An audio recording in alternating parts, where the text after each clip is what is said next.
And good afternoon, or good morning, or good evening, depending upon where you are around the world. I am Marcus Holmes, the HR Passion Guy, and I'm bringing yet another installment of Passion Fridays, where people and their passion and purpose intersect, where we connect people to their passions and where we discuss topics and things that we are passionate about. And so today is that last item as a continuation of discussions. And before we do that, I'm on the northwest side of Detroit where I think it's going to get up to feeling like it's in the 90s because of the humidity.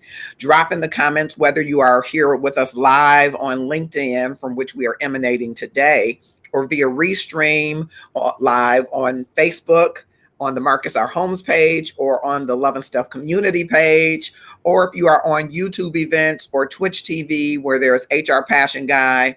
We're excited to have you here, and we hope that you will drop in the comments where you are and what the temperature is like where you are as we're coming into the closing moments of our summer.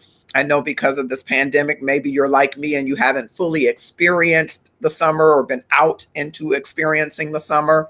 We want to encourage all of you, whether you are vaccinated or not, from the position of the HR Passion Guy.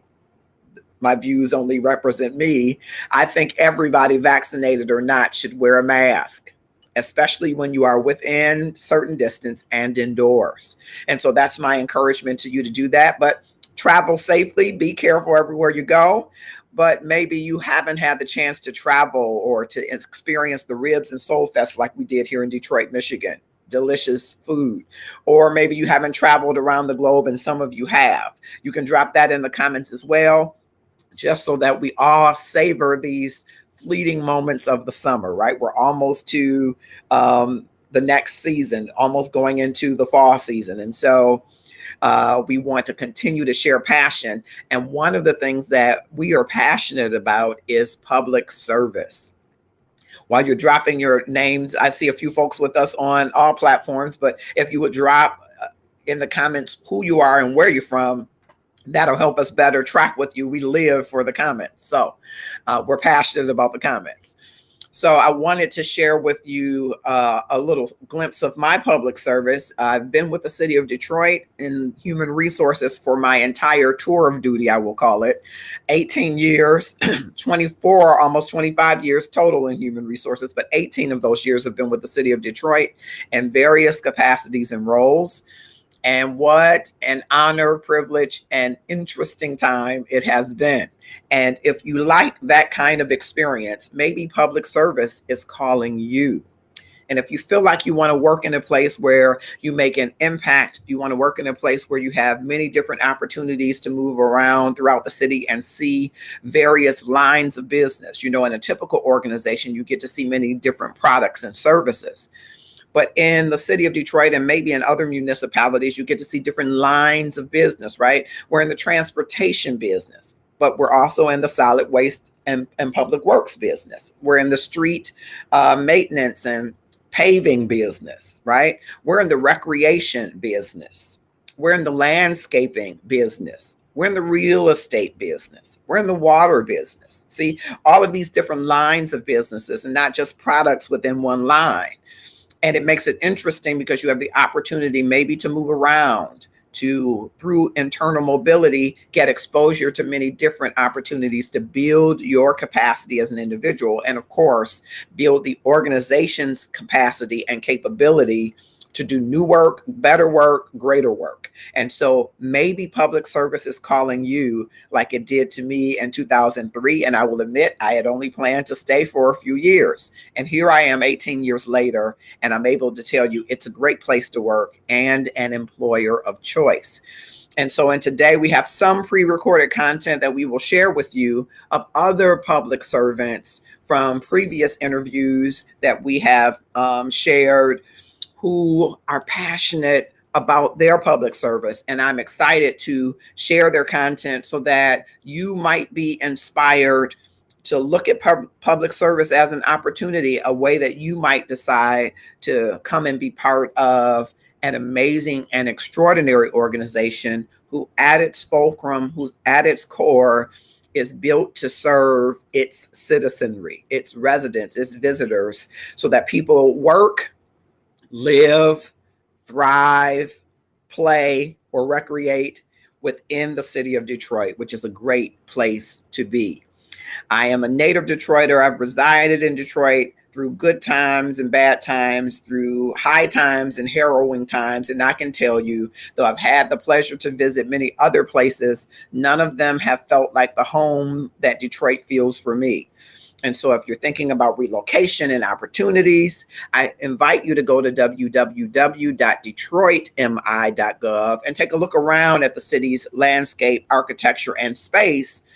But also, I invite you to look at www.detroitmi.gov/employment to look at the career opportunities that are available to you. And so I would love it for you at some point today to just take a quick look at those things and ensure that you're part of them. I'm also passionate about this book, The Gratefulness Journey. Every day is the book that I've authored. What are you doing in the next 30 days to transform your life? 3 simple steps. I hope that you will support us by purchasing the book. It's available on Amazon right now and on Barnes & Noble and Kobo. And you can pick them up.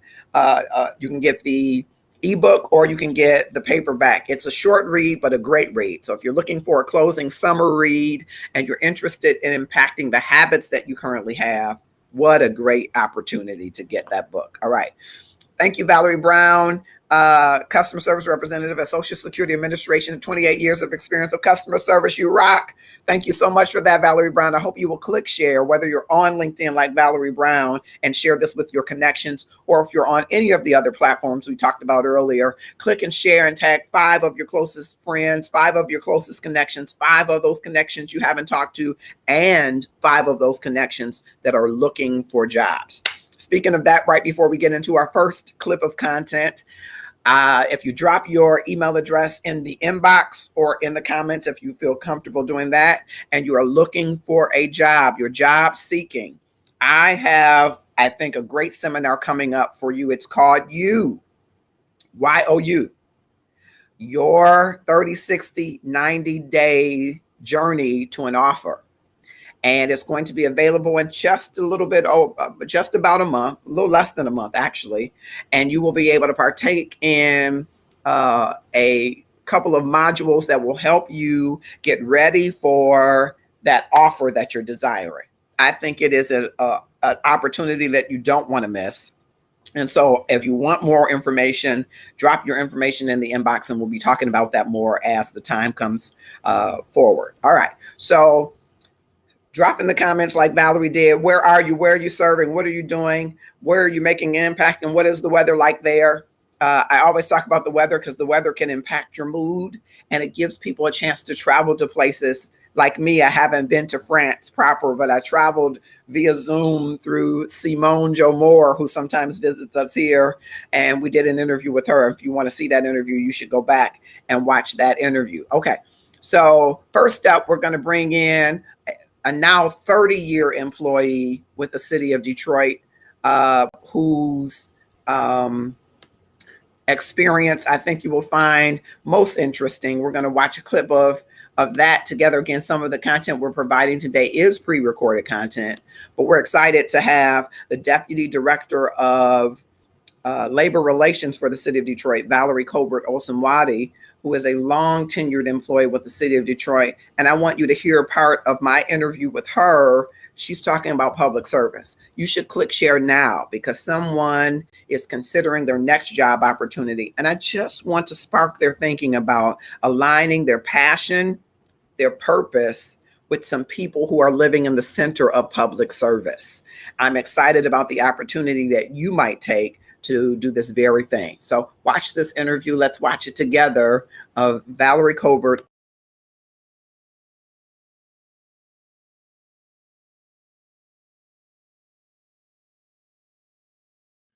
And welcome. We are here with Valerie Colbert Osunwadi, who is the Deputy Director of Labor Relations.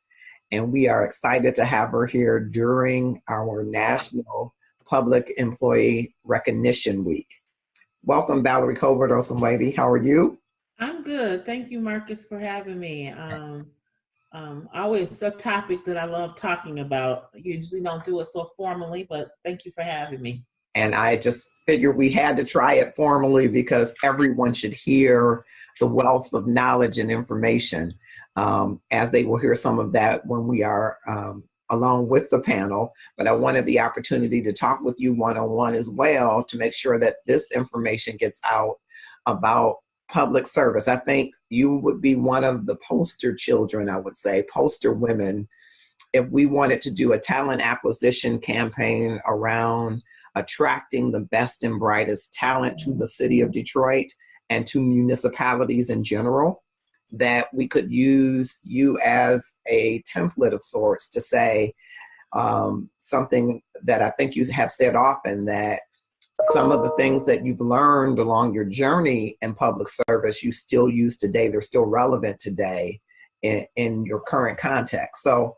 take us back, because I learned 29 years is a long time or not, depending, but 29 years in this day and time is a very long time to be with one employer. So I always open with the same thought and question, Val. Being a brilliant mind as you are, and probably were all those many years ago, what drew you to public service? And I think one of the things that I said earlier was that public service found me. And one of the reasons why I say that is because of the family that I grew up in. My father was a pastor for 35 years until his death in 1998. And my mom, of course, was his partner in all of that.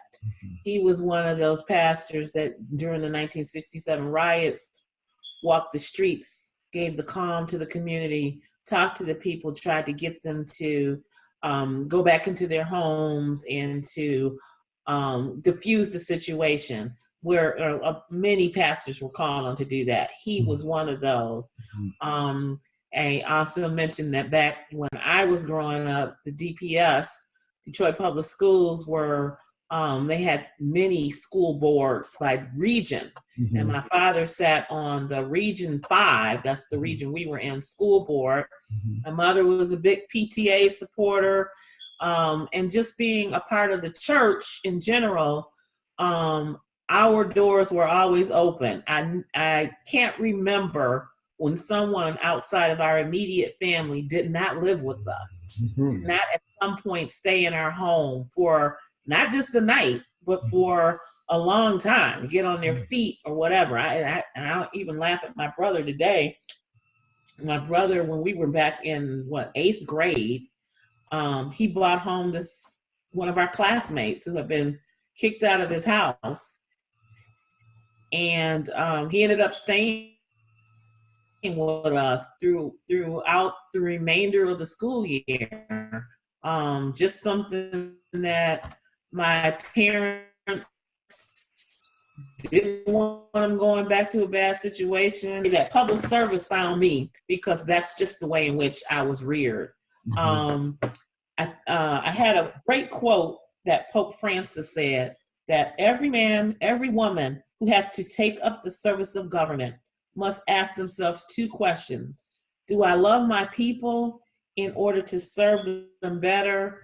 Am I humble? And do I listen to everybody, to diverse opinions in order to choose the best path? If you don't ask those questions, your governance will not be good. This embodies everything that I believe. I believe that you have to have a passion for what you're doing and the people that which you are working with and actually serve. I believe you have to have humility, because with humility, you learn a lot of things. You learn from the person that mops the floors all the way to the person who is in charge of a division or on the 11th floor, which is our mayor's office. And then you have to be able to listen to other ideals, other opinions, other ways in which to solve an issue.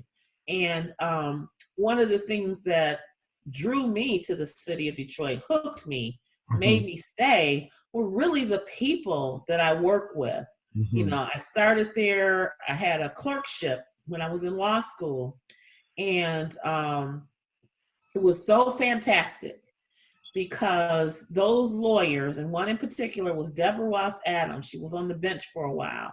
Mm-hmm. She wanted to make sure that we had the best experience as law clerks, not just filing, not just cleaning out closets or things like that you sometimes do give legal interns in general. But she's the one who wanted me to see the process. She took me to motion calls. She took me to depositions. She showed me, she was in the property division. And then at the time, we were doing condemnations over in Brush Park. She showed me where that was. She showed me how that process worked.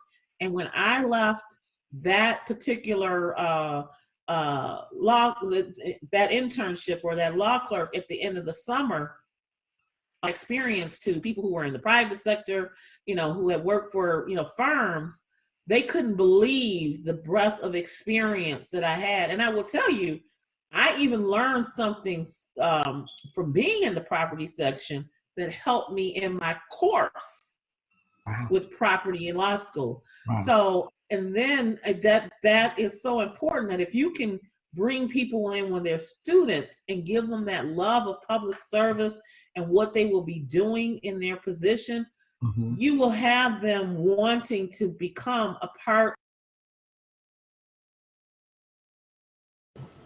And that was a clip of an interview that I had one-on-one with Valerie Colbert Osunwadi. And just listening, I'm sure you're saying, wow, let me give another thought to public service. And I like how she talked about going from being a clerk, internship, externship opportunities, to going into a position with the city of Detroit. So many opportunities exist for people who are passionate about public service. And maybe you wouldn't think of traditionally going into law through public service, which is one entry that Valerie explained and will share a little bit more of, and some of her mentors. We're on Passion Friday, and I am Marcus Holmes, the HR Passion Guy. For those of you that are just joining, we are springboarding here live from LinkedIn Live, and thank those of you that are on LinkedIn joining us. We are also live via Restream on Facebook Live on the Marcus R. Holmes page, as well as the Love and Stuff community page, on YouTube events as HR Passion Guy, and on Twitch TV as HR Passion Guy. So if you're on any or all of these platforms, click share and tag your connections and followers and friends to join in the discussion about the passion of public service. We've been talking the last couple of weeks, and we will for a few more weeks, talk about public service, because we realize that there are many opportunities opening up around the world, around the globe. There is truly what we consider a war on talent. It's not a new war, but the pandemic has switched it so that employees, potential employees, and candidates have a lot more opportunities. And we just want to throw our hat in the ring, as it were. We want you to consider public service. If you'll go to my page on LinkedIn, you will see a story or connected to a story of Kimberly Hall Wagner, who has a similar path as Valerie Colbert Osunwadi, and who talks about her 20-year anniversary and what it is. Why are all of these people staying? We have amazing benefits. Now, we have had to take some concessions because of the bankruptcy, but we have emerged still with amazing benefits. We still emerge with amazing PTO time and amazing opportunities to experience many lines of business, to build your individual capacity and capabilities, to align those with organizational capacity and capabilities, to bring the very best excellence in public service to our citizenry, so that citizens, visitors, and residents live, work, flourish, play, recreate within the city of Detroit. And so we are excited for that. I hope you will click share and have someone join us. We're going to go to the second part, another part of that interview that includes a number of public servants. And you get a chance to hear a little bit more from Valerie and from some other public servants about their journey through public service. And so I'm excited to share this, hoping that it will ignite and spark you to think differently about public service and maybe give the city of Detroit a consideration as you think about joining us in the many opportunities. Don't forget, those opportunities are lined out for you at www.detroitmi.gov/employment. So make sure that you go there, and we will take up another piece of the interview. When I came to the law department in 1991, I was in the labor and employment section. And I will add this. One of my greatest mentors was Brenda Bracewell. When I became a lawyer, she was the lawyer, okay? So she was our special litigator, and I don't care what question, how small, how big, what seemed to be inconsequential, you could always go to her, ask the question, get an answer. She'd take you under your wing. I didn't work in the same section as Brenda, but she was always there to listen to, your closing arguments, your opening arguments. Should I ask this? Give you great direction. So for me, she was a great mentor in the law and how to practice the law. So she's on this panel today. So I thank you, Brenda, for that wealth of experience that you provided to me when I was a young attorney, because it meant the world to me. I mean, any question that you had to ask, you could go to Brenda and at least get direction. Maybe not always get the answer, but you at least get direction. So I just found the city full of people who were experienced, who were willing to impart their knowledge. That was the experience that hooked me into wanting to remain. Not only did you have people who were willing to back you, give you an education outside of what you studied, but to just be a helper to you. So that was the city that I came into, and certainly the city that I hope to leave behind for any young folks. So I have enjoyed most of my career with the city of Detroit because of the people that I have connected with. And then, of course, the issues that we encounter that, impact not only, the citizens of the city of Detroit, but sometimes folks in the state of Michigan as a whole. So, some of the things that we deal with or dealt with in the law actually had an impact on the state. So I just, as I've told you many times before, Marcus, I've loved public service. And there's a quote that I want to give you from Pope Francis, and it says, "Every man, every woman who has to take up the service of government must ask themselves two questions. Do I love my people in order to serve them better? Am I humble? And do I listen to everybody, to diverse opinions in order to choose the best path? If you don't ask those questions, your governance will not be good." Humility and listening is one of the key components to public service. Wonderful. Thank you, Val. And I'm moving to Dr. Jan. I call her Dr. Jan Anderson. But all three of you could have probably, with your brain trust, either created a phenomenal company, or you could have gone into many industries with that talent. And so I'm always infuriated because people sometimes think of city jobs or government jobs as people that aren't the brain trust, aren't the most committed, aren't the most passionate. And here are, among many examples that are in the room, 3 examples of people who could have gone on to do what the world might ascribe much worth and value to in other industries. So I'm going to lead with that, Jan, Dr. Jan. What made you stay all of these years? Before you answer that, Brenda, now how many years were you with the city, Brenda Bracewell? 29. 29. And Val, how many years have you been with the city? 29. 29. And Dr. Jan, how many years have you been with the city? 29. Yeah. Yeah. All right, we need to play. I didn't even plan it that way. I know. I didn't even plan it that way. I didn't check your years of service or anything. I promise. I didn't even plan it that way. Yeah. Well, Marcus, that's a tremendous welcome. It's a tremendous honor for me to be put on the same panel with Ms. Bracewell and Valerie. Colbert Asamwadi. It's amazing the people I've met in my 29 years with the city. Everybody, I felt so at home.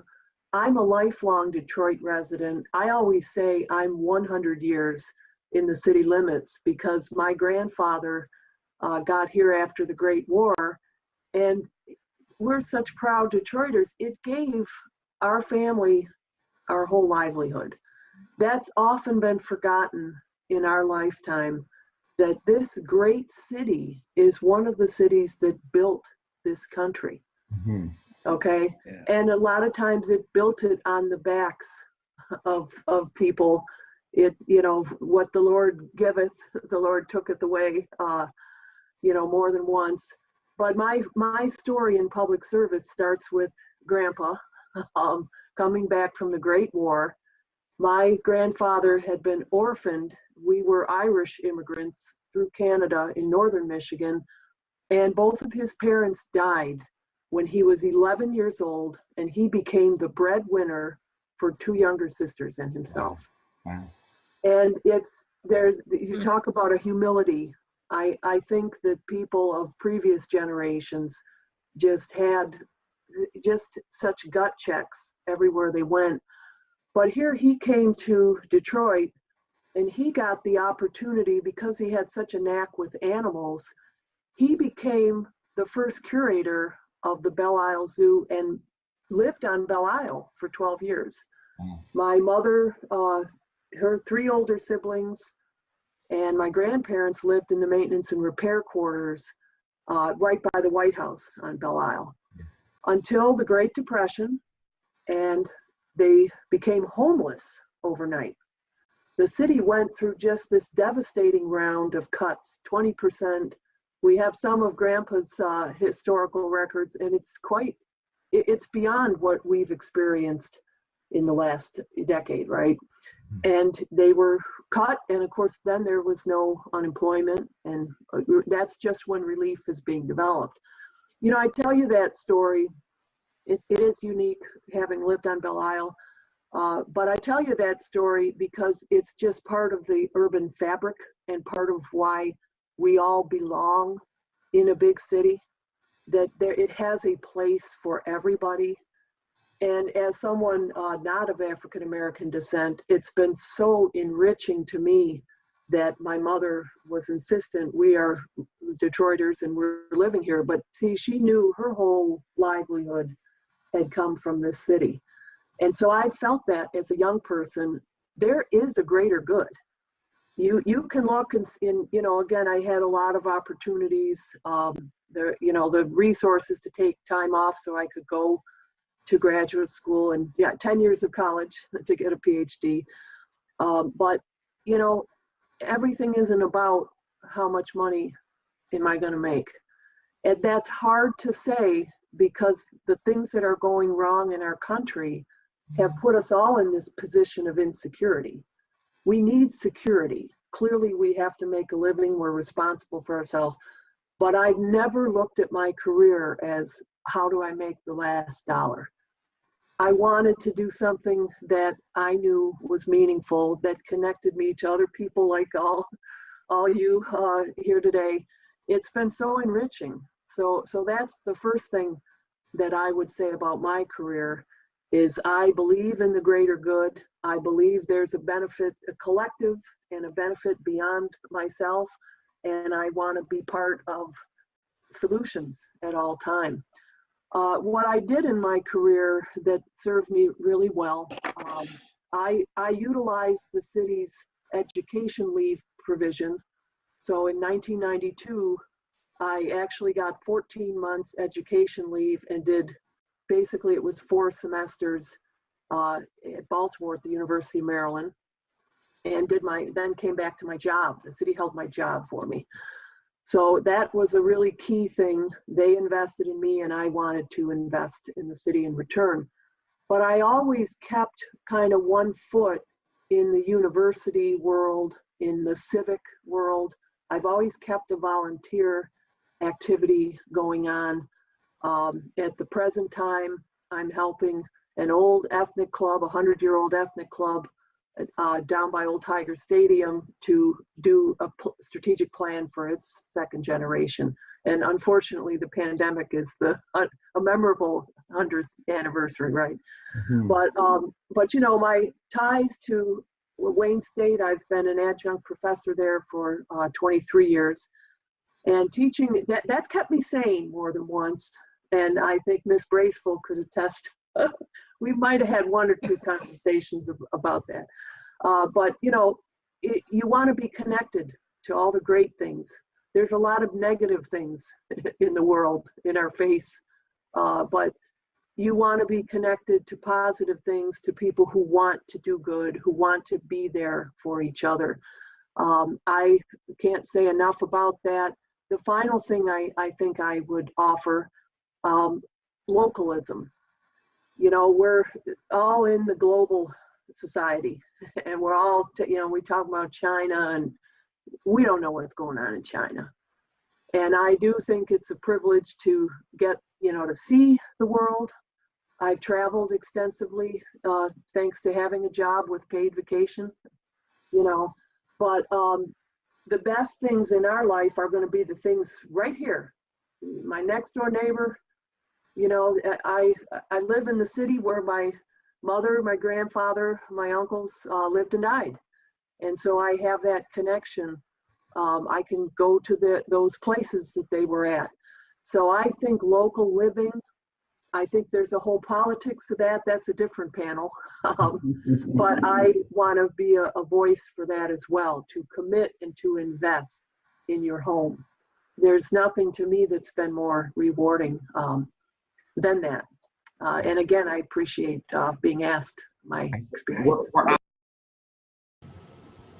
That was Dr. Janet Anderson. Jan Anderson from our budget department, who is also, we call her the mother of the General Services Department in the city of Detroit. The brain trust that helped to create the General Services Department in 2006, and it is still going. I happen to have the pleasure of serving as the HR for that brain trust that was created. Lots of opportunities. When you think of opportunities, you know, being an HR professional, there are oftentimes opportunities to go in the operations, and I have always been grateful for the opportunity to be a business partner to the operations, but my passion has always been HR. And so I'm just excited that we have among our fine civil servants persons like Valerie Colbert-Asomwadi and Jan Anderson and all of those that you saw on the panel who were part of the panel. And we'll hear a little bit more from the panel in just a moment. But I wanted to make sure that you hear the diversity of voices that are included in what makes Detroit great as an organization. And so there are well-tenured individuals. There are women in leadership, both African American and Caucasian and other races and ethnicities and nationalities, and all the way down. So there are opportunities for everybody who wants to answer the call to public service. And so if you feel like public service is calling you, I invite you to go to www.detroitmi.gov/employment. Go there and apply for the position. Who knows? It may be the position and opportunity of a lifetime. And what I love is once you come into the great doors, the great halls of the Coleman A. Young Municipal Center, the great doors of the cubicle, which may be your home and in a hybrid situation, that you walk into literally an escalator that might drop you off in many different areas and aspects of business and lines of business in the city of Detroit that will stretch you, challenge you, grow you, and call you to excellence in public service, like many of the people that you've seen there. So I invite you again to make an application, put that /employment, but you can go to DetroitMI.gov, check us out, check out what's happening in the city, and then check out what's happening as it relates to positions in various departments and various lines of business for opportunities that you might have to up your game of passion, to up your level, go to your next level. I do want to remind you that you can drop in the inbox your email address, and we will connect you to the opportunity, if you're a job seeker, to be a part of a wonderful webinar that will be available soon that will help you get ready for your 30, 60, 90-day offer.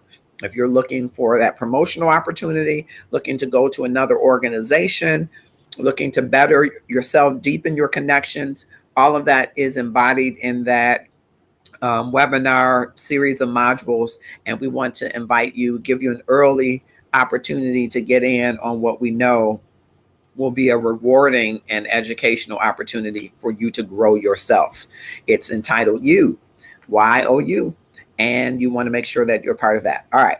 I am going to one more clip of that interview because I want to give you even widen the view. You know, Procter & Gamble talks about widening the view. I'm borrowing that because I've given you some views of some people who started on maybe an initial rung as a junior a budget analyst, or moving through the ranks to becoming a director of department in Jan's case, Dr. Jan, also an adjunct professor, also a budget guru, designing different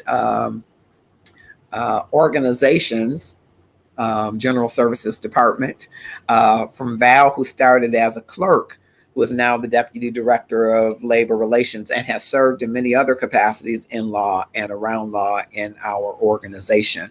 I also want to give you a view of others in other areas and lines of business that I find fascinating, and I think you will too. And as you listen to them, look for their passion, because I think you will see it. They are living in the center of their passion and the work that they do, the valuable work that they do for the city of Detroit. And so I'm excited to share this next piece with you of folks that are sharing in various areas from different levels. And I think it just goes to show you that there are so many opportunities, awaiting you if you feel this call to public service. Watch and listen. About the greater good, which is a great segue to go to Byron Spivey. I am often on Facebook, always on work time, but I'm on Facebook. And I'm often seeing Byron working and the greater good work that he's doing during this pandemic. It warms my heart, Byron, to see the feeding that's going on at the rec centers and the support that we're giving to people through public servants like you. What has made you stay with the city? What has your journey through public service been like, and how rewarding that must be during a time that is a time that none of us could have ever imagined, that you're actually touching lives? Not that you don't regularly, but I'm sure it must be very rewarding, the work that you're doing now. So welcome this afternoon, and tell us a little bit. Well, thank you for having me. And yes, it is very rewarding. To give you a good round number, my time started with the city 29 years ago. Wow. I didn't plan it that way. Right. So, yep, I just made my 29th year. Actually, I was supposed to be in the business world. My major was hotel and restaurant management. Came home one summer, worked as a play leader. My first assignment was at Maharis Recreation Center. I was like, man, it's pretty cool. I was young, teaching the younger kids athletics, softball, whatever.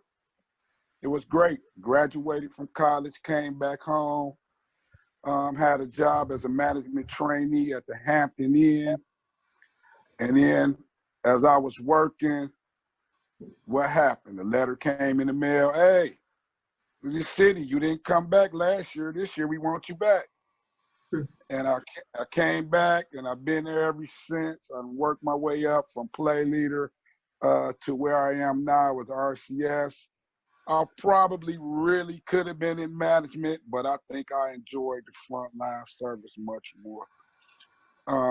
The opportunity to touch young people, young adults, senior citizens, just everybody in the community. I never thought that I would enjoy it as much as I do.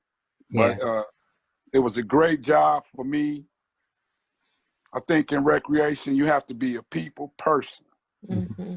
I think I'm a people person. Absolutely.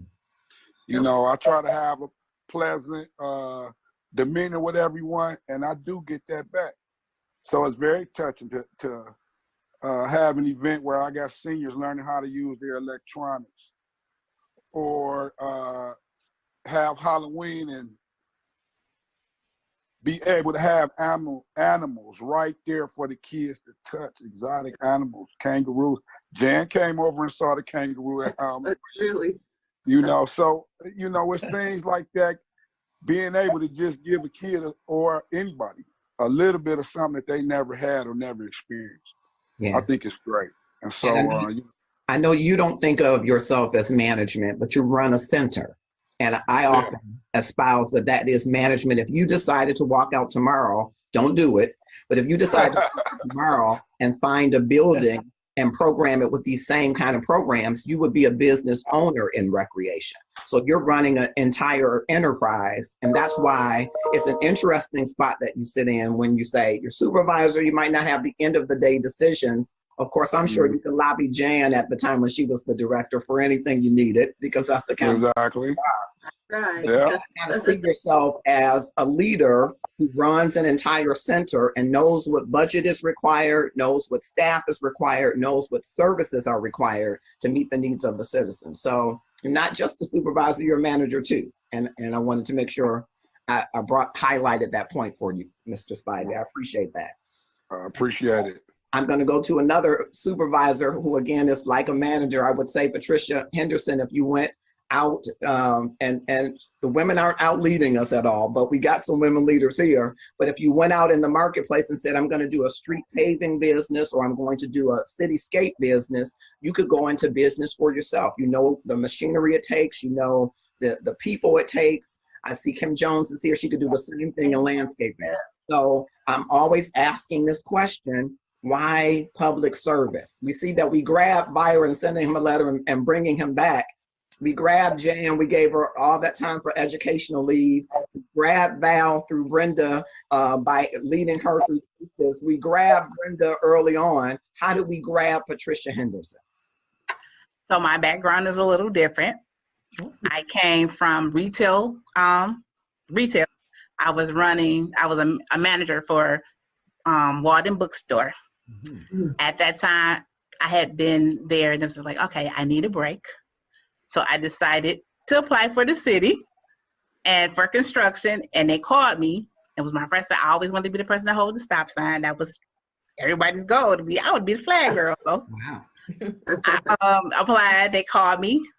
I started out this one season, and I got laid off. And then they sent me a letter to come back. That very next year, they kept me. So I was like, wow, do I really want to do it, or do I really want to go back to being a manager? Because I was running a multi-million-dollar bookstore. So I went from that to the city. So I really went. So it grabbed me because, and like Ms. Jan said, it wasn't about the money. It was about the experience that I had here. I was making much money doing what I was doing in retail. And then I came here, I was like, I found a passion. And that's what grabbed me here.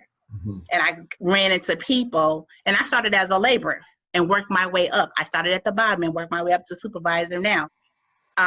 So it started as a passion, and I had some great mentors here to get me to where I am right now. Who are a few of them? Can you tell us a few of them? I had, my first mentor was Bobby Harris. He was a foreman here. He had like almost 30 years before he passed away suddenly. Then to get me the position that I am, to the love of resurfacing, was Donald Walton. That was his operation. He passed away suddenly. And I took over his spot, and he instilled that passion, especially for resurfacing, for me. And I saw how much he loved it. I'm like, I can't do an operation and half-heartedly do it. So I took on it as I owned it, just like he did. And that's where I am now. And then my next mentor, who we just lost over the weekend, was Mr. Palm. to get me to this spot where I am right now. Wow. Yeah. So, And so I'm kind of hearing a common thread, and I want to ask this question of the group before I go to Ms. Walker. A lot of you have gone through the ranks in various areas to get, many of you in leadership or to get into the roles that you're in. What do you say about this public service that might be happening now where people don't want to go through the ranks or go through the ranks to get the experience? Any of you? it's with the new generation that's coming in that we hire seasonals and they come in, and for them they think it should be easy or everything should be easy. And for me, I come off as hard because I tell them I have no empathy, I have no sympathy, because when I was doing it as a laborer, I didn't have the heavy equipment. I didn't have the things that they had. I had to strenuously use my back. I had to physically really work. So to them, I'm just like, I don't have no empathy for you, because it's grit. It's really grit. It's really grinding. They don't understand. They think I just got here. I'm like, no, I started from the bottom. Yeah. And you have to love what you do. And I tell them all the time, you have to put yourself into it. It's rewarding. Like I said, I have 22 years. I'm sorry, I'm not at the 29 club yet. But it becomes rewarding if you, like you said, you don't think about the money. It's a passion. And I have a degree in political science and government. I could be out, like you said, in the other world, but I'd rather be here, serving here, making a difference here, because it's a difference. I love the city. I love it. I love the people in the city. The citizens, they are so hilarious. And you get to meet all these different people. I get to hear all these wonderful stories, as Byron said, from the senior citizens. It's great stories, great history that you learn just from talking to a stranger. Yeah. It's awesome. Yeah, I want to ask some of the other panelists to jump in. What do you think about this, going through the ranks versus coming in and going to the top? I guess if I may join in, Ms. Henderson understands that service because she served at all those levels. Mm-hmm. The service delivery model is an organization with all sorts of different roles and processes. Mm-hmm. And some call it the deep state, but that's what makes a service work.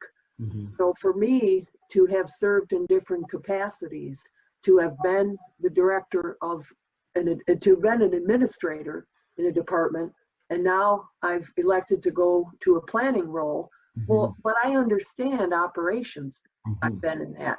So I'm a believer in working your way up and in working in a number of capacities, because that's what a large organization is built of, all the roles. Yeah. Val or Brenda, you want to chime in there? I think one thing this pandemic has taught us, that in order to properly address a problem, you have to be able to look at it horizontally. You have to look at the big picture, but you also have to be able to look at it vertically. When you say we're going to have increase the testing, okay, what does it take to make that happen? And sometimes it's helpful when you have people who are at the executive level who have come up through the ranks.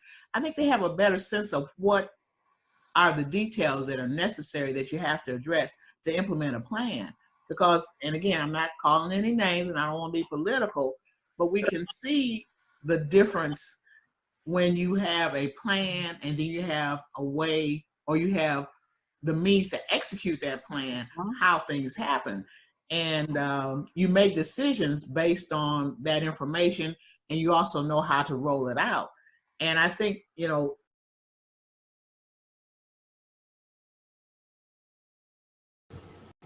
So just another clip of wonderful input and expressions of civil servants. And I am so glad that I was able to share these clips with you in the hopes that if you are considering answering a call and you feel that that call is coming from public service, I want you to consider the city of Detroit as a place that is a great place to work and an employer of your choice. It has many lines of business within it. many opportunities horizontally and vertically. As you heard from many of the people here, they started in entry level positions and have ascended to the higher heights of their given fields and areas of expertise. And in some cases, as you heard with Jan and you heard with Val, they were able to move horizontally or move in other opportunities from administrator, as you heard Jan say, to planner. And so there are many different opportunities. And we're talking about in that room of, I think, probably 10 people or so, probably close to 250 years of civil service among, if you add all of their years up. And that speaks volumes to me about an organization that not only provides great benefits. I think the benefit package, even though, when I first started, I think the premiums were probably less than $5. Today, they're a little bit more than that, but the benefits are pretty much the same. When you think of a pension, when you think of all of these different opportunities and things, it's a great place to work and an employer of choice. So I invite you to apply at www.detroitmi.gov/employment. And I hope that you will consider answering the call to public service. I will tell you as we hearken into a close that one of the most rewarding things for me is being connected to different people. And over these 18 years, building those connections and relationships that I can always go to and call on in good times and maybe not so good times to help me navigate any situation. I think it's a great example of how you can go into an organization and across business lines, collaborate, ideate, and innovate with your network of relationships to bring best services to the citizenry of the city of Detroit or to any part of an organization with which you answer the call. Thinking about answering the call to public service? I invite you to go to DetroitMI.gov, www.detroitmi.gov/employment, and take a look around and see, do you want a meaningful impact that drives business outcomes so that people that live, work, and visit the city of Detroit have an enjoyable work, life, play, recreation, and flourishing within our boundaries? Have a grateful weekend. Don't forget, the Gratefulness Journey every day is available to you. What are you doing in the next 30 days to transform your life? I challenge you to work at transforming your life and get this book on Amazon today. Have a grateful weekend. Don't forget to drop in the inbox if you are a job seeker and you want to get yourself a leg up. You're getting ready to be involved in the seminar of your life, and it's all about you. I'm Marcus Holmes, the HR Passion Guy. Have a grateful weekend, and we'll hear from and talk to you very soon. Feel free to inbox us on any of the platforms, and we're excited to have the opportunity.